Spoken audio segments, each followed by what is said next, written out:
Hello all, this is the Owl, and finally, it's time to close this one out once and for all.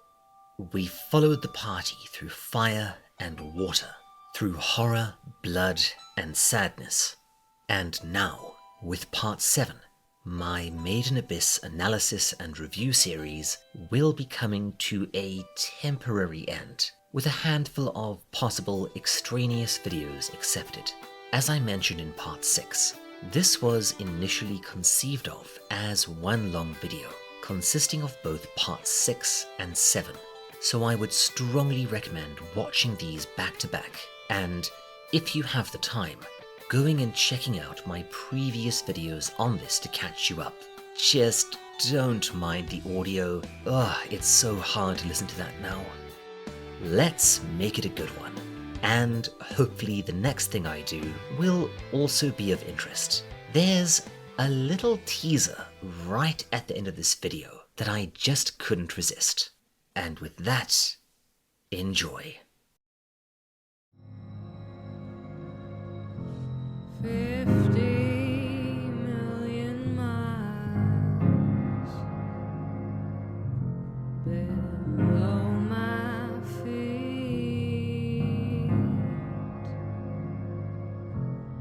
There's a lot of people I'd like to meet.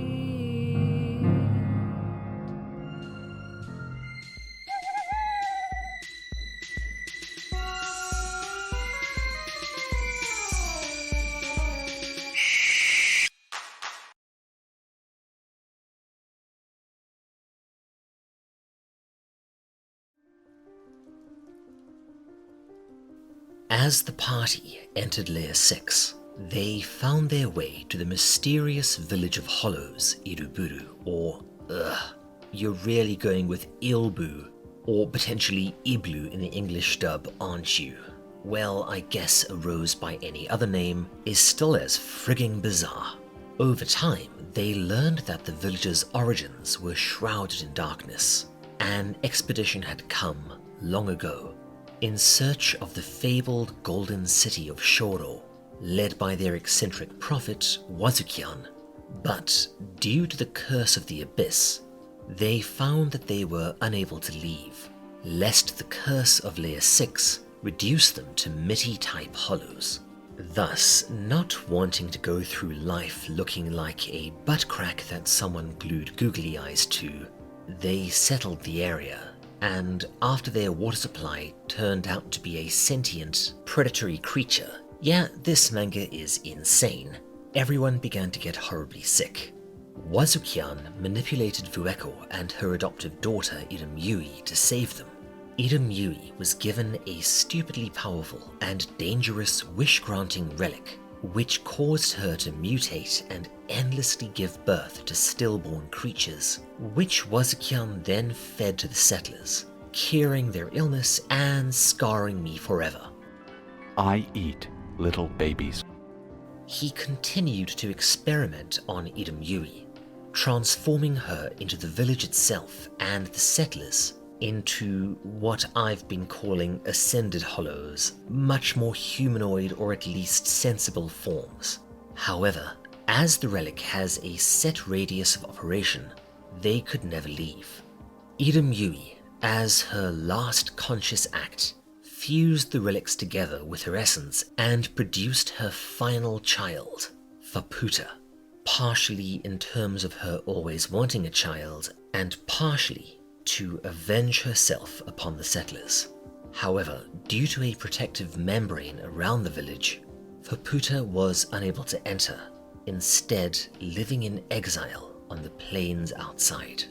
Over time, Faputa befriended the robotic Gaboron and later Reg, and she and Reg fell in love, with him swearing to her that one day he'd return, help her fulfill what she believed was her intended purpose, her inherited vendetta, and once that was done, he would take her on adventures, or she'd take him. Either way, they were going to be adventuring buddies forever, and have lots of babies, Yes, try not to imagine it. In the present, due to a confluence of circumstances presumably set in motion by Wazukian, Reg was forced to breach the village and Faputa entered to wreak havoc. But at Riko's bidding, Reg confronted Faputa and the two began to fight, interspersed with scenes from their happy history together. Real tear-jerker stuff. Faputa also became aware of Riko and Nanachi, both of whom she has a degree of enmity for as potential competition for Reg's heart. While Riko was able to power Reg up mid-battle with the help of her white whistle Prushka, Faputa eventually emerged triumphant, and as the Iron Rain beats down on the village, we now join them as the final volume begins. What will happen? Who will live and who will die? Let's find out.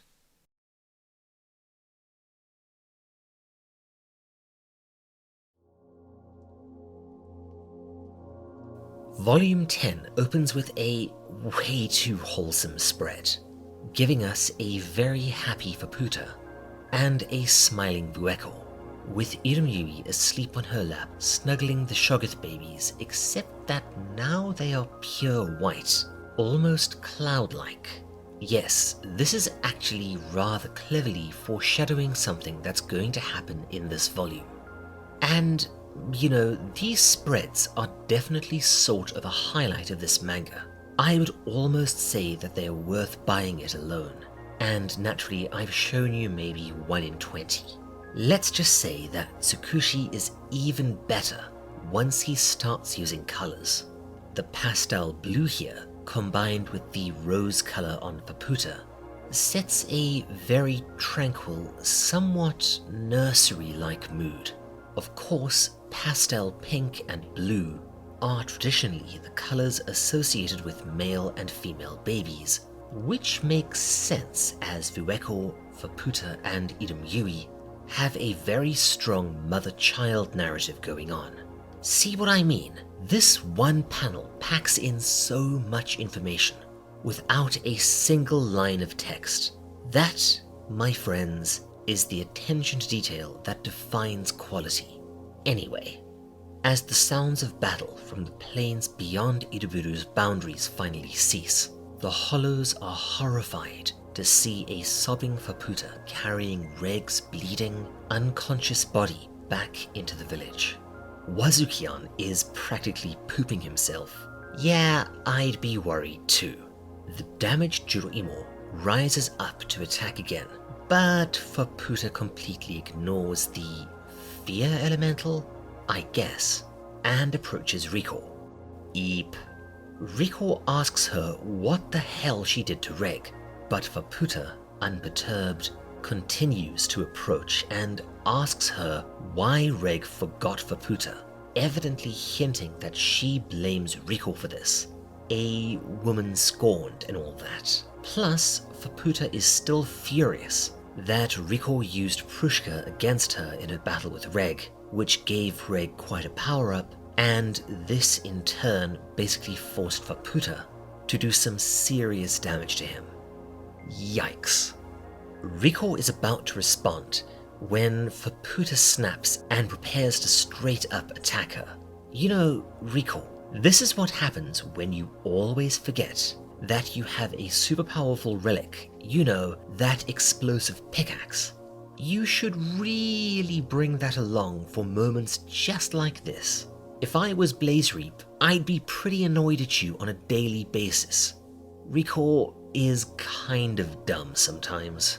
And sure enough, Faputa leaps at her, ready to kill. But suddenly, Gaboron steps out into her path and takes the full force of the attack. Faputa is naturally horrified and confused.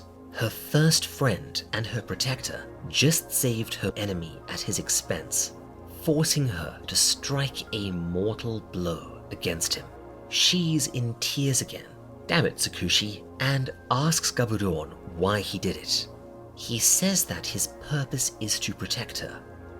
She doesn't understand, and he explains that if she kills Riko, she will lose everything important to her, including Reg, who would never forgive her, shutting off all possible routes towards her salvation. That's honestly really frigging tragic. And yes, that's going to be a running theme here at the tail end of this arc. Tragedy.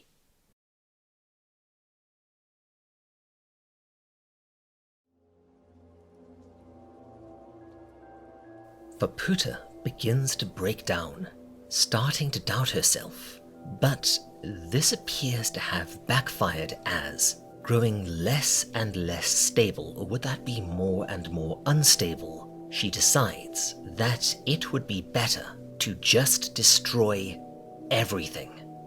I have become furry bait, destroyer of worlds. Suddenly, something hits her, knocking her flying. She stands up, furious, and as the village, Wazukian and Vueko look on in astonishment, we see that the cavalry has arrived. Belaf and Nanachi are here to help. We see that Nanachi is wearing a sort of steampunky helmet now, which is very reminiscent of the armor she was wearing when the party first found her. I'm going to guess that this is what Belaf's hollows made for her, but it could well be her standard helmet that they simply reinforced. Regardless, she tells everyone to stay back and leave this to her and Belaf as... Okay, that panel is amazing, as the two of them go on the offensive.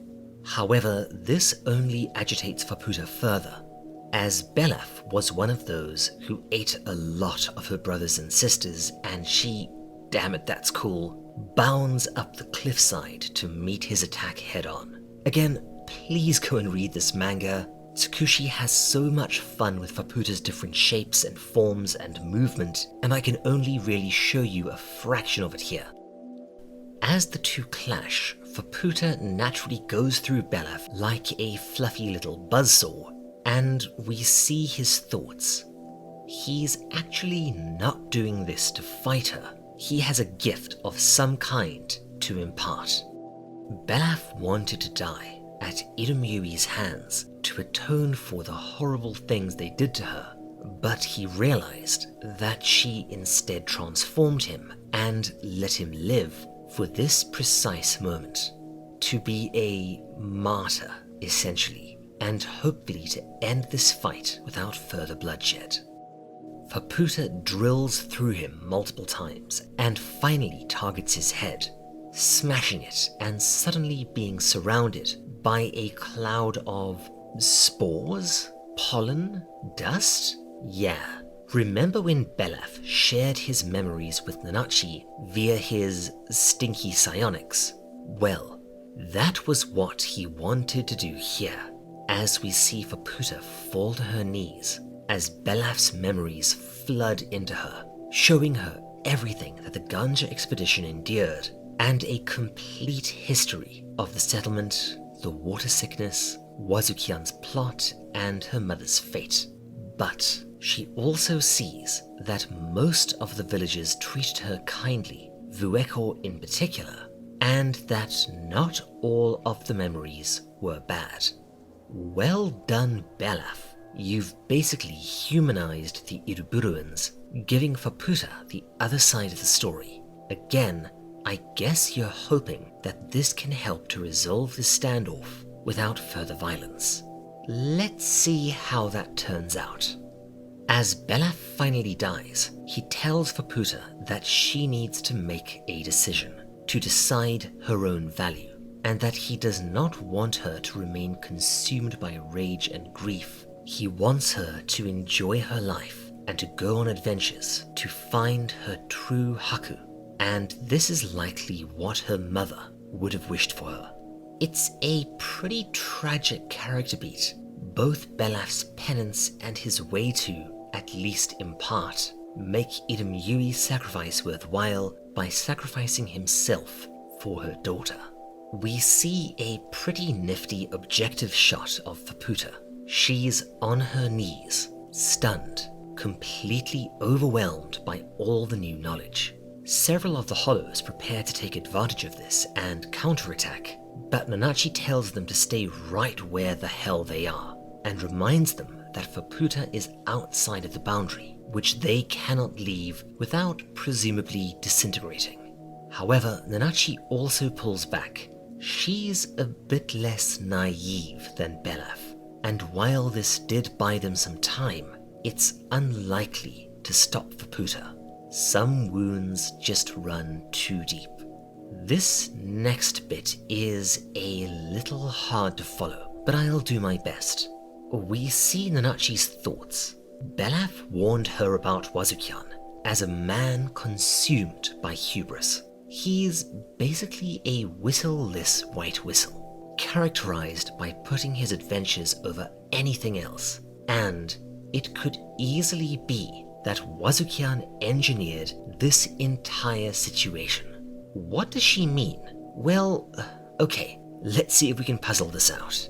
Wazukian set this all up, manipulated all the pieces on the board in order to have Riko injured in Faputa's rampage, which would force a contrite Faputa to give Riko her flesh to save her.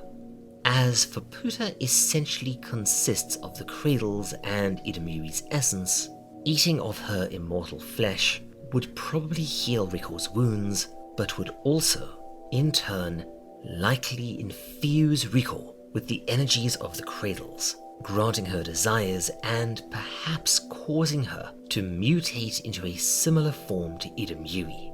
However, as we'll see a bit later, Wazukian has intuited a few things about Riko. Her desire to both adventure further and to care for her allies is extremely pure and undiluted, which would make her a potentially excellent wielder of the cradles, the wish-granting relics that can basically do anything but work off your desires, and as human desires, have a tendency to be murky and impure, sometimes, or rather, usually, backfires horribly. For example, in the case of Idamui, who was supposed to be a good wielder of the cradles due to being a child, a combination of her wanting to have children, her wanting to have her dead pet back, and her desire to no longer be hungry and thirsty, caused the cradle to, well, do this to her. And when more cradles were fed into her by Wazukian, you bastard, she became both the village and essentially an organic machine to turn humans into ascended hollows. Thus, as per his reasoning, it's entirely possible that, with a bit of help, Riko would become another biological ascension machine, even more powerful than Idamui, and this would allow Wazukian and the Ganja expedition, nay Iru-buruans, to transform into even more refined hollow forms.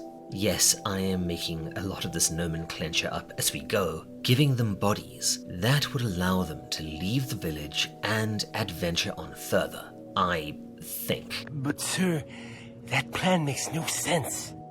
But hang on a second. Wouldn't that just set up another boundary?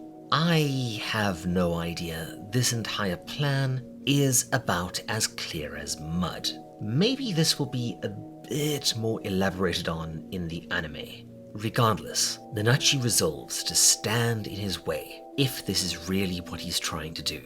We cut over to Wazukian and Vueko. He says that he used most of his power to defend the village from the Iron Rain, and that while the memories transferred by Belaf probably mean that Faputa will spare Vueko, she's almost certainly going to want his balls and come after him hard now. So, he cocoons Vueko up and, bloody hell, leaps off the heights of Iru-buru and down onto the shattered plains below. Yeah, the relationship between these two is quite complicated.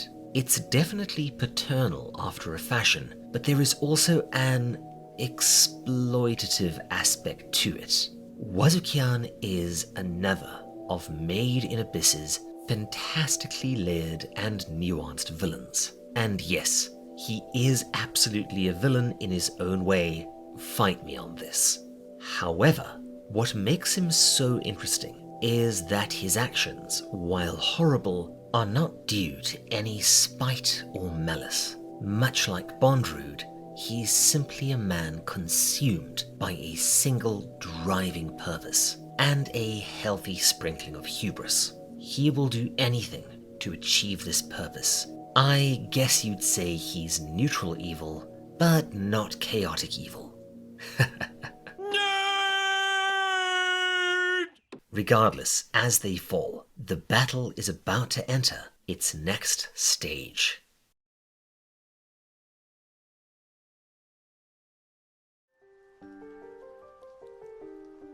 We snap back over to Faputa. She's still working her way through the memories, at least somewhat conflicted thanks to Belaf's sacrifice. It's now quite difficult to view the Iru-buruans as parasites needing to be exterminated after seeing that they were indeed people once upon a time, with their own hopes and dreams and all that. Not only were they not entirely responsible for what Wazukian set in motion, but were also pretty decent folks for the most part.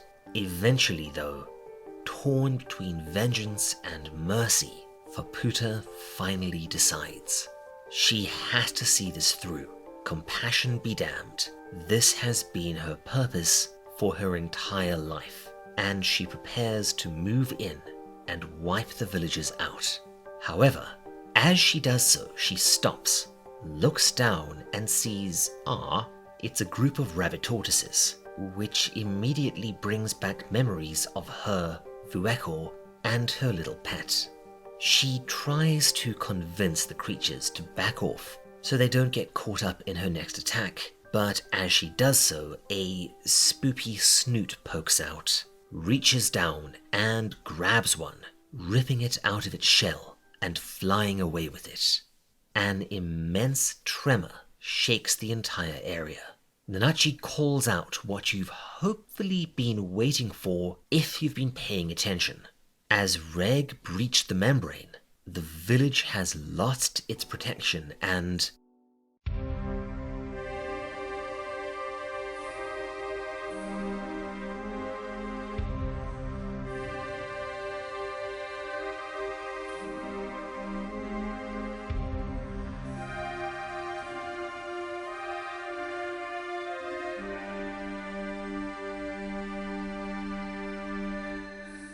oh, cock and all balls, it looks like all the monsters of the 6th layer are now swarming towards them, like a frigging Zerg player just attack moved, attracted by the village and likely the scent of Faputa's blood.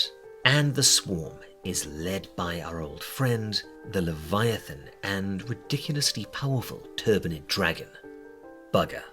As we see here, there are all sorts of very nasty monsters mixed in there. There's a Fuzoshepu, you know, that odd hive amoeba thing that gave them so much trouble earlier, and a bunch of other crazy critters that flow in and start devouring the villagers willy-nilly. Faputa responds by attacking the monsters, demanding that they stop, that the villagers are hers to kill, and that this is her entire reason to be. However, there are just too many of them, and they are able to overwhelm Faputa, ripping at her flesh. Remember, for some reason, the creatures of the abyss are drawn to the scent of her blood, and this results in a sort of feeding frenzy. Furious, Faputa fights her way free, and what follows is an insane, messy, and honestly frigging hard to watch sequence where Faputa battles the tidal wave of monsters but gradually gets worn down as more and more of her flesh is stripped away, including a moment where she bores into a leech-like monster to attack it from the inside, a fighting strategy that she seems to love. But the monster gets eaten by an even bigger monster, resulting in Faputa literally getting chewed up and spat out. Oh, that's horrible. I wonder if I'm alone on this, but this entire sequence actually reminds me a lot of that infamous bit in Berserk. You know the one I'm talking about. And when you're being compared to Miura, you know you've done something right, and that you've probably traumatized more than a few people for life. And remember, as we go further folks, this is a manga recommended for older teens. Woof. The villagers watch on in sorrow, as Mugi reflects that even though Faputa wanted to kill them all, they cannot bring themselves to hate her. Faputa is something created by their own actions. In a way, she is all of their daughter. Faputa nonetheless battles on, losing more and more of herself in some really gory panels, and asks if this is why she was made immortal, to suffer endlessly without release. This is actually another interesting little bit of narrative resonance, as this was precisely the fate that Nanachi feared Mitty would have to endure. Immortality combined with being eaten forever in an almost Promethean cycle. Yeah, there's actually quite a lot of Greek myth in here. And man, these character parallels are really piling up. There's almost certainly something bigger going on here. You know, something something cycles, something something ring theory, something something storytelling shenanigans. Regardless, Faputa is saved by the balancing, but before it can heal her up, an enormous talon comes down and smashes it. Yikes. The dragon has arrived. Faputa's old foe, which she has mentioned several times, is much stronger than she is. Well, crap. Now what?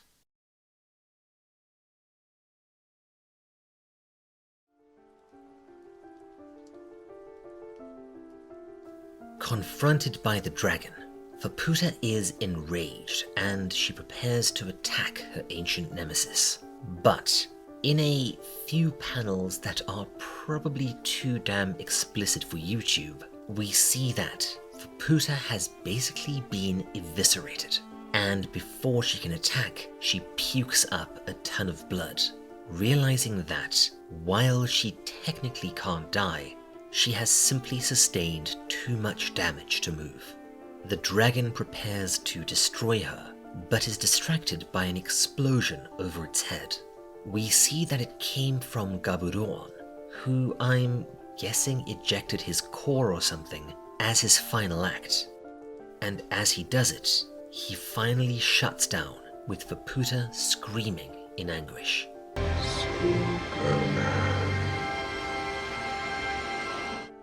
He tells the sobbing Faputa that he regrets that he'll be unable to see the end of her story, as, despite being consumed with rage and vengeance, she was able to find something of value in her love for Reg. Damn, man.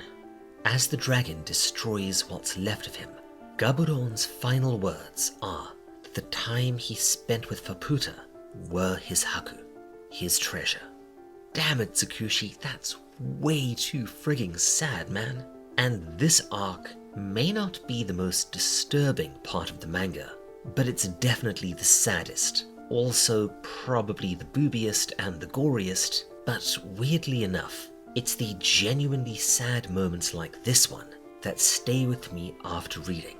And this gives an interesting follow-up to what Reg was saying to Faputa earlier. Faputa is often compared to a fire or a flame, and Reg continued with this analogy, saying that if she didn't stop, she'd burn herself out. This was also mentioned by Belaf, who gave his life to hopefully give Faputa context, transferring his memories into her, and by Gaboron himself, who deliberately stopped Faputa from killing Rico, knowing that this would, at best, result in her losing Reg and everything else she holds dear, but could also have led to Wazukian repeating his hideous Iru-buru tree experiments to try and turn Rico into the key to allow the Iru-buruans to continue down into the abyss. And now, we get to see what this means. The consequence of her wrath is her first and oldest friend dying before her eyes. As we look on, the distraught Faputa goes down under a torrent of claws and fangs, and with her immobilized, the dragon fires its vomit projectile, landing a direct hit on her, sending her blasted, gory remains. Yeah, I'm going to have to censor some of this, sorry. Streaking blood across the landscape. You have to see this for yourself. It's nauseating how graphic Faputa's injuries are, including a missing breast and a liquefied eyeball that slowly trickles out of her mutilated skull. Blah. And as she finally begins to black out, her injuries just too severe at this point, it appears that the flame of Iru-buru has, once and for all, been extinguished.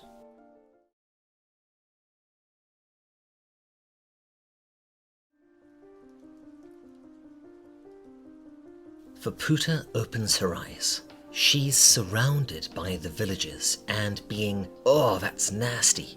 They're feeding her parts of themselves. She immediately attacks them, but they offer no resistance, telling her that they want to become a part of her value. Assumably, this is their atonement for eating Iramui's children and basically living out their lives within her mutilated corpse. We also see that, okay, I'm not exactly sure what's going on here, but I'll do my best. This entire next sequence is, well, both pretty damn cool and quite enigmatic. Firstly, either the villagers' consumed flesh is becoming the balancing, or no, I have no idea. But I'll hazard a guess here and say that this is the essence of Iramui's children within the villagers becoming something that looks like the balancing, as Faputa devours them. Except that now, the balancing is pure white rather than black. And Symbolism 101, it probably means that they've gone from a tool of destruction and vengeance under the guise of justice to something more noble and benevolent, which, if you can't see it already, is mirroring Faputa's own arc. This is some very clever writing. And speaking of clever writing, there's a bit more resonance here, as what's happening not only mirrors what caused this in the first place, the consumption of Iramui's children, but it's also an inversion of Wazukian's plan. He wanted Faputa to feed Riko her flesh in order to mutate Riko, which would allow him to save the Hollows. However, the Hollows wound up feeding their flesh to Faputa in order to save her.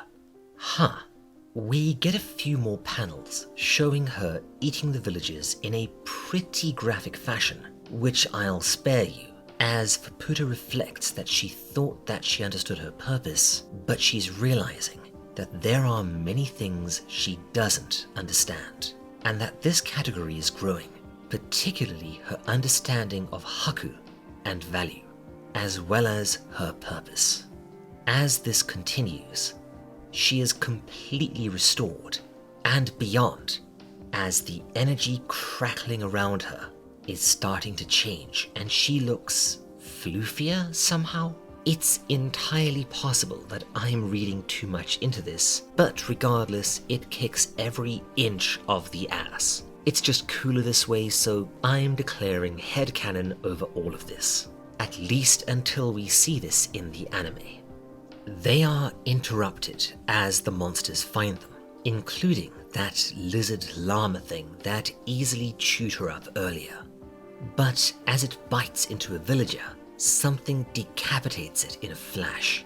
It's Faputa, and oh man, either she's been holding back all along, or the white balancing souped her right the hell up, with her form seeming to flow in an even more liquid fashion than before, her horns forming contrails of energy behind them. That's an effect that I've always liked, almost as much as the dark form, lit eyes silhouette thing that I think I first saw in Kota Hirano's work, and it's also something that will feature heavily in that other manga that I've been hinting for a while that I'll be covering in the not too distant future. Yes, I am excited. Back to the action. The ferocious little fluffball devours both the head of the monster and the villager it was eating, and then throws her head back and roars. Yep, I'm now in full epic overload mode, because this entire climax kicks ass. The art, the events, Tsukushi, mate, you can be slow reading at times and occasionally impenetrable, but when you stick the landing, you stick the landing. As much as I'm looking forward to seeing the end of this manga, I sort of hope that it keeps going for a good long while, just so we can get more stuff like this series of climax after climax. Folks, this is the benefit of slower, steadier, more deliberate storytelling.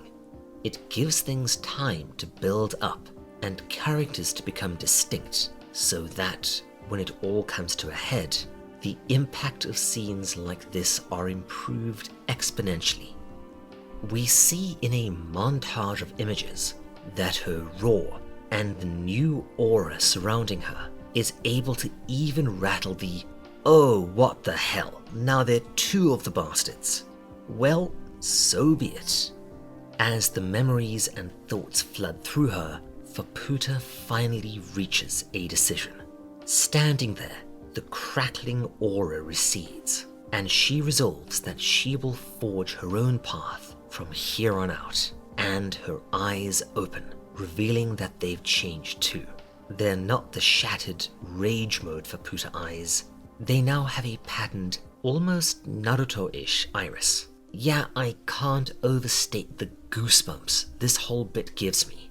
I'm always a sucker for transformation-based power-ups, especially when they come with funky eye changes, and with Faputa powered up, at last, it's time for the endgame.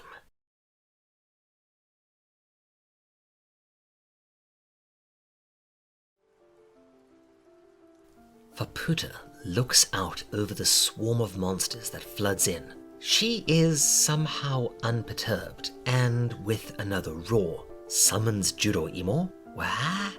Yeah, I'm confused, but I'm guessing that, as he was created by Idam Yui, and then souped up by the balancing, the awakened Faputa can now command him, and she sends him into attack. The pair shred into the monsters, and we see as one bites her, she's indeed now on an entirely different level of power. Her blood contains the white balancing taken from the villagers, and as they bite her, she regenerates and it begins to devour the monsters in turn. Holy crap, Faputa now has acid blood. That is the most metal thing in the manga thus far, and that's saying a lot. She proceeds to attack the dragon pair, resolving to direct her fury against the monsters. She still gets knocked around for a bit, but is at least able to fight them directly. Kick ass. The scene shifts over to Riko and the others, as well as several villagers who are riding Majikaja, who is now using a massive biomechanical form, kind of an ass pull, but I'll allow it, carrying everyone still alive to the plains at the base of Iru-buru, where they will hopefully be safe. Nanachi, Riko, and Reg, in a rather sad sequence, all express contrition, blaming themselves for what's happened. Nanachi believes that she caused all of this by selfishly selling herself to Belaf and then turning her friends away. Riko believes that she caused this by sending Reg into attack, and Reg blames himself for failing to get through to Faputa or to restrain her. However, Mugi tells them that nobody blames them. In fact, they are all grateful for them ending the stalemate between them and Faputa, and that if they want someone to blame, well, sure enough, they find Wazukian. His leap earlier was likely to save Vueko, and he basically pulled a Groot, using the last of his power to shield her from impact with his branch-like limbs. He tells them that while he has regrets, they can't blame him solely for what happened here. It was a result of everyone's actions and their feelings for one another, all coming to a head at last. A massive chain of causality, likely set in motion by the hubris of descending into the abyss originally. Who the hell knows? Regardless, Reg is still pissed at him, but he asks Rico if, even considering all of this, she is still happy that she came. Of course, Rico says that yes, she could never even have imagined that something like Iru-buru could exist in the depths of the abyss. You're a weird one, Rico. We also get confirmation of the parallel between her and Wazukian. And this is pretty interesting, so pay attention. The compass she owned and then lost was the same compass that drew Wazukian to the abyss once upon a time.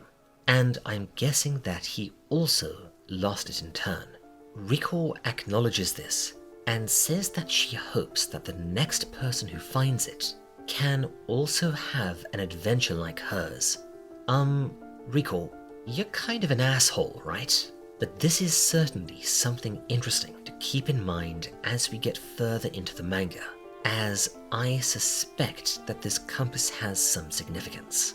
I have to wonder if it's something like the lament configuration, a MacGuffin that exists solely to draw people down into the abyss.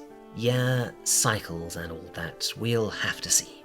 We also get another bit of explanation and clarification. Nanachi asks Wazukian why the hell he did all of this, and he explains that to challenge the deeper layers, you have to transcend humanity. However, he and assumably also Bondrude got it wrong. They assumed that this meant casting aside your humanity, both figuratively, in that you'd have to do things that are utterly inhuman, like mutilating, experimenting on, and sacrificing children, or turning an innocent child into a brood sow and then a machine to transform you. And literally, in that you'll have to find a way to transform yourself into something quite powerful, or at least durable, in order to survive the threats of both the abyss as a whole and whatever frigging nightmare Tsukushi is going to dredge up for us down in Layer 7. Bondrude did this via scientific ascension, developing a technique to transfer his consciousness to other bodies, building curse absorbers, and augmenting himself with numerous powerful relics. Wazukian attempted a biological ascension via Irumyui and the Cradles. However, thanks to meeting Rico and watching how the Abyssal War played out, culminating in Faputa's salvation, he realized that this was not the correct path. Instead, one must find a true ascension, a path only available via hard work, suffering, experience, and the finding of stout-hearted companions. I think. Yeah, even dying, Wazukian cannot resist being cryptic as all hell. As he dies, he makes one last request, that they care for Faputa, who is also looking for this path. He does, however, warn them that what lies ahead is going to be much, much worse than anything they've experienced thus far. Something that will bring them utter despair. Oh, thanks, Freddy. Foreshadowing. Rico, however, grins and says that no, it's not going to play out like that. This impresses Wazukian, and he congratulates her as he finally dies, crumbling to dust. Good riddance, you cryptic, twiggy asshole. Nanachi is now a bit leery, wondering exactly what it was that Wazukian foresaw, but they are interrupted by a powerful, eerie howl. Mugi tells them that this is Faputa summoning them and that they must answer. For the first time, the princess is calling them directly, not out of fury, but as a summons to join her in battle. Riko, Nanachi, and Reg decide, what the hell, they might as well go along and see how all of this shakes out, but are a bit concerned as they haven't seen Vueko for a while. Even Ma comes along, which touches Riko, and packed into the Majikaja bus, the last of Iru-buru and the 3 party members strike out towards whatever it is that lies ahead, the final fate of Iru-buru. But what is about to happen? Well, not all of the endings here are going to be happy.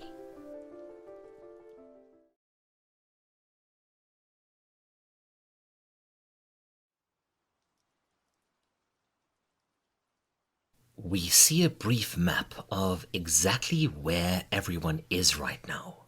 Faputa is fighting the monsters at the bridge entrance to the village. Wazukian's remains are at the base, and the reinforcements, the last of the villagers, Riko, Reg, and Nanachi, are making their way back up towards Faputa. However, as indicated earlier, Vueko seems to have gone missing, and finally, her location is revealed.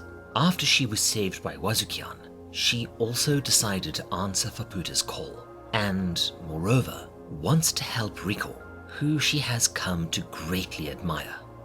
Thus, she is climbing the large spiral staircase at the heart of Iru-buru.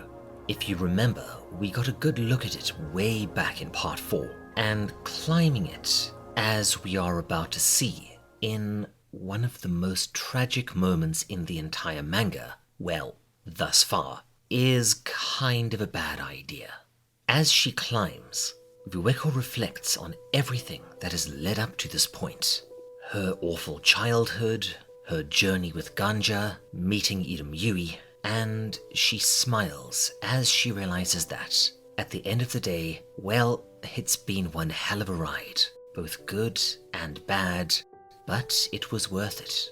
Then she looks down and sees, what the hell?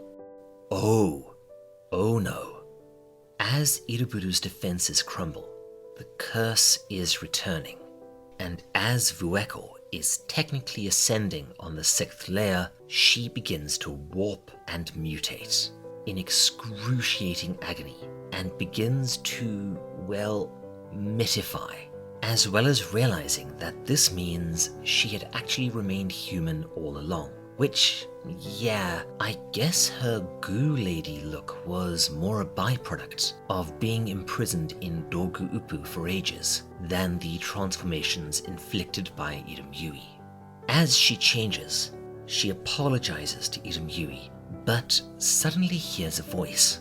Oh, it's the badly injured one-eyed hollow that, yes, I know I messed this up in the last video. This was actually Vueko's lady lover, who sees what's happening, grabs her, and flings her downwards in an effort to stave off the curse. Now, I'm not sure exactly what happened here, but something in this sequence also caused her to receive a terrible injury to her head, either when she was thrown downwards or when she fell forwards onto the sharp lip of the stairs. I'm also going to hazard a guess that this was cumulative with the dreadful injuries inflicted on her as a child, as the damage, represented by a collapsing mushy area on a new form, is in a similar spot. You'll see why this is important later. Nanachi dashes towards her, but it's too late. She's become a mutated butt crack thing like Mitty. Nanachi resolves not to let Vueko's dream die here, picks her up, and continues upwards towards the ever-expanding fight above.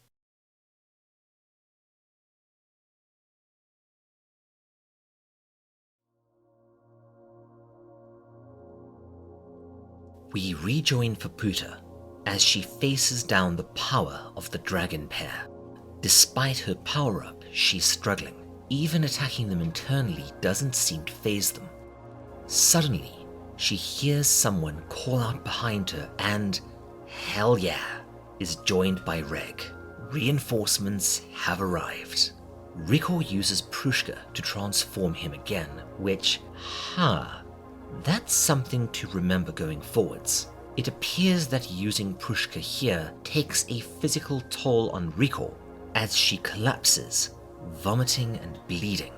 I have to wonder if this indicates that the white whistle has limits. I'm guessing that once Prushka runs out of juice, she has to start leeching it from Riko. We'll see if this gets explained more down the line. Reg, however, thanks her and says that it's time to take a final stand. It all comes down to this. It's now everyone versus the monsters, and it's kind of a big deal. The two lovers, their conflicts forgotten, finally cooperating against a powerful foe. At long last, in a way, they are getting their adventure together. As Faputa heads back on into the village to do something, Reg goes on the offensive, launching himself at a ridiculous speed past one of the dragons, snaring it with his arm and... Get over here! Yeah, you know what you did, whoever translated this. Benny, Axia, Conrad, 10 points for the reference, minus 10 points because you're probably a Scorpion main. Meanwhile, Faputa approaches the handful of remaining villagers. She says that she cannot bring herself to forgive them, but will give them a part to play in the final battle. We also get some clarification on the white balancing. It is indeed some remnant of Irumyui that Faputa can use somehow now that she's been awakened, and there are still traces of it in the villages, so Faputa will consume them. She's taken aback, however, when Mugi, speaking on behalf of all the others, tells her that this is why they came, and to go ahead. We cut back to Reg, who's still fighting one of the dragons, and as the battle proceeds outwards towards the plains, he realizes that Wazukian did indeed set this all up deliberately, using his branch-like limbs to expand and reinforce the bridge so that the abyssal creatures could access the village. Remember, it was hinted at numerous times that Wazukian had the ability to see something of the future, which makes his statement that the true darkness of the abyss lies ahead of them all the more ominous. Reg can't use his incinerator, which, okay, I'm actually confused here, as he was firing the thing off like Mega Man when he fought Bondrude, whatever. But he does have a plan and begins whirling his arm around like a flail, builds up momentum, and then, with an almighty blow, smashes the bridge, dropping the dragon down into the void.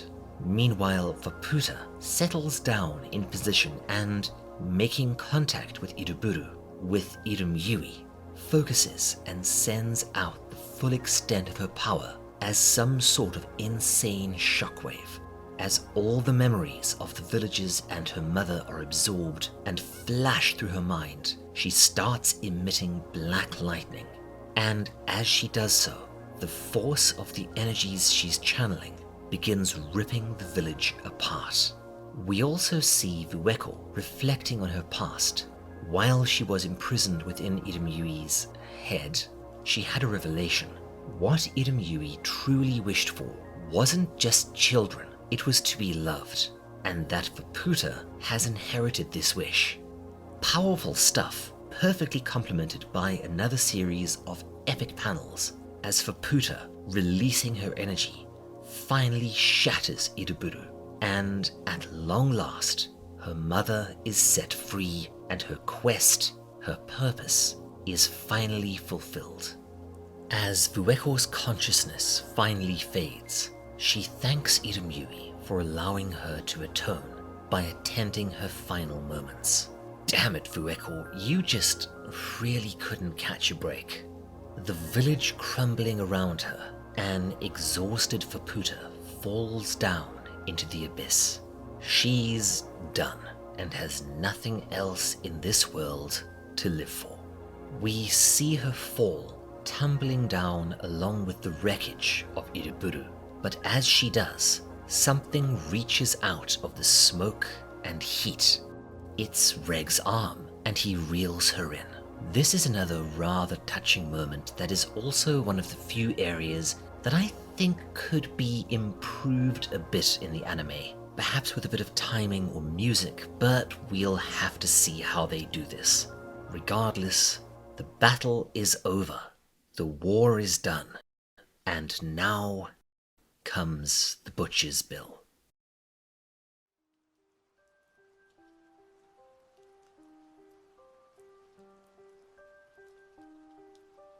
We see that Kaja and Ma are still alive, spared by Faputa to carry the party out of the collapsing village.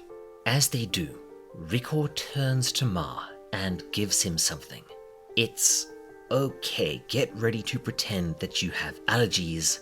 It's a stuffed animal, much like the one that Riko caused to be taken away from Ma when they first met, when Ma accidentally hurt Mania, which caused Riko to overreact and for Ma to get balanced. Damn it, I'm not crying, you're crying. Kaja, his body too badly damaged carrying them away, finally falls and allows himself to be consumed by Faputa, restoring some of her strength. We see that Reg was successful. One of the dragons is badly injured by the fall from the bridge, as the other dragon walks past it and casually kills it. I'm guessing that this is an apex predator territory thing, much as Riko mentioned when they fought the Fuzo Sheppu, but it's never explained. The party sits, remembering the sacrifice the villagers made and resolving to do it justice. The Battle of Layer 6 is done, ending without a clear winner on either side. But in a sense, at the end of the day, the victory here belongs to the fallen. Irumyui is free. Faputa is released from her vendetta. Even Wazukian got his wish in a sense, as the Ganja expedition will proceed onwards as a part of Faputa. And speaking of Faputa, she reveals that she can understand Vueko, despite her being a Miti now, and curled up together, Faputa asks, well, her grandmother, to tell her all about her mother. Damn it, Tsukushi, you just can't ever let anything end happily, can you? Vueko does so, and eventually dies. I'm assuming that she succumbed to the injury on her head. Faputa buries her grandmother in the remnants of Iru-buru, with, I'm guessing, a grave for Gaboron too, so that they need never be lonely. And with that, Faputa breaks down in tears. She's fulfilled her duty, but is now utterly alone and unmoored. And that, ladies and gentlemen, is how you do a climactic battle arc. Holy crap, that was intense. Please don't mess this up in the anime, but as you can probably guess, we aren't quite done here. Not just yet.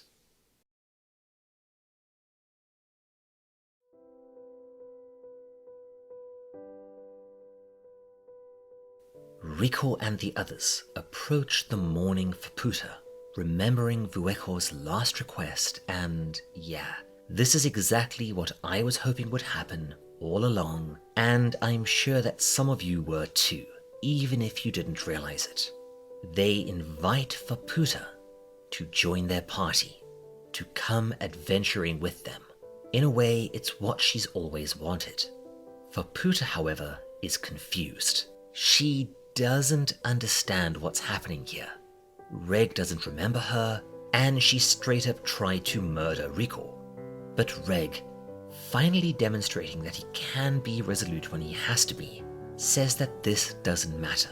When they first met, he saw her like this too. Fearsome, sad, and I guess beautiful. Reg, I'll give you 2 out of 3 there. And with this, Faputa smiles through her tears. Damn it, man. She approaches Riko, saying that, according to Prushka's voice, who Faputa can apparently understand, Riko's, well, Faputa says duty, but I think she means purpose, is to make friends and cherish them. I guess that Riko is a sort of Luffy-ish protagonist, in that no matter what happens, she always seems to find companions in unlikely places who end up helping her, which is not a bad trait to have down here in the abyss. However, as Tsukushi just loves to screw with me, Faputa then tells them that no, she can't come with them. She needs to go off on her own and do some serious thinking. Ah, but as Reg and the others express their disappointment, she reveals that she is at least partially teasing, and she and Reg share a genuinely happy moment together, very reminiscent of their old times. That really grabs me by the feels. As Faputa leaves, we see her thoughts. She, I'm guessing, like Wazukian, has some ability to see the future, and it is revealed that she knows the true darkness lies ahead, because of course it does. However, she cannot resist the brightness of her new friends. Those meddling kids and their Nanachi too have grown on her. And the final panel of this arc is, well, just take a look. As we get confirmation of her true decision, we see Faputa walking off into the distance, and she says cheers in her mother's language, but it's not farewell. Her final words to the party: see you later, Sosu.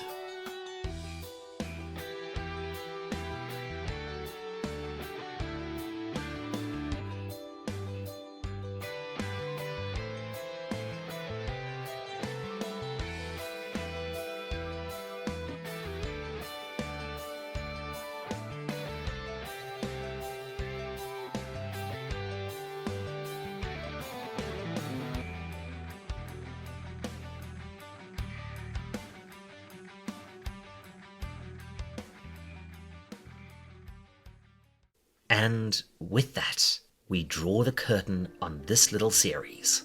At least for now. Wow, what a journey that was. If you recall, I started Made in Abyss way back in, I think it was April, right? And as some of you take a strange delight in reminding me, I thought that it would be a short 3-parter. Haha. And it's pretty interesting, although mildly cringe, to go back and watch those videos now. Man, did my audio suck.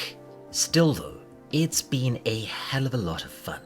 Of course the manga isn't over. There are actually a few chapters after this and they're pretty damn interesting. But I'm going to wait until there's either another full arc or the manga ends. Who knows? I will say that I'm both looking forward to Layer 7 and that I'm genuinely terrified, as with all of that, and that, and that, and also that, oh, and that, Layer 7 is being foreshadowed as the dark part of the manga. Oh boy. So there we have it, folks. Made in Abyss. I hope you enjoyed it, and once again, please go and check out the full manga for yourself via 7 Seas Entertainment. There's just so much that I had to skip or that I simply couldn't show you here. If you enjoyed this video, why not stick around? There's plenty more like this coming down the pipe, and if you want to help myself and Mrs. Owl out, you could always head over to our Patreon and put a big smile on our faces. So, next week, well, I've got something else in store for you.